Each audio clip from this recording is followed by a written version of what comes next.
સાહેબશ્રી અને જિલ્લા પોલીસ વડાના માર્ગદર્શન નીચે પોલીસ વિભાગ અને બાળ સુરક્ષા વિભાગ દ્વારા એક રેસ્ક્યુનું આયોજન ગોઠવવામાં આવ્યું હતું કે ભાઈ ભિક્ષાવૃત્તિ કરતા બાળકોને રેસ્ક્યુ કરી અને પરિવારમાં આપણે કઈ રીતે એને પુનઃસ્થાપન કરી શકીએ એટલા માટે CWC સમક્ષ આજે રોજ રજૂ કરવામાં 12 બાળકો આવ્યા હતા. આ બાળકો અલગ અલગ બોટાદ શહેરમાં ક્યાંક ભિક્ષાવૃત્તિનું કામ કરતા હતા, ક્યાંક પછી કે ભાઈ શ્રાવણ મહિનો ચાલતો હોય તો ચાંદલા કરવાનું કામ કે આવી અલગ અલગ પ્રવૃત્તિ ઘરેથી નીકળીને કરતા હોય છે અવારનવાર. જ્યારે આવા બાળકો આવતા હોય ત્યારે બાળકોના અને બાળકોના વાલીદોના નિવેદનો લેવામાં આવતા હોય છે અને બાળકોના વાલીઓ પાસે આધાર પુરાવા સાથે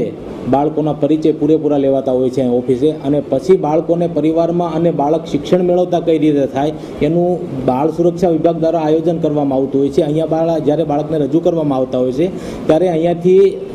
બાળ સુરક્ષા વિભાગને એક તપાસનો આદેશ સોંપવામાં આવતો હોય છે કે જેથી ઘર તપાસી લોકો કરે અને બાળકની સાચી કઈ પ્રકારની પરિસ્થિતિ છે એ જાણી શકે.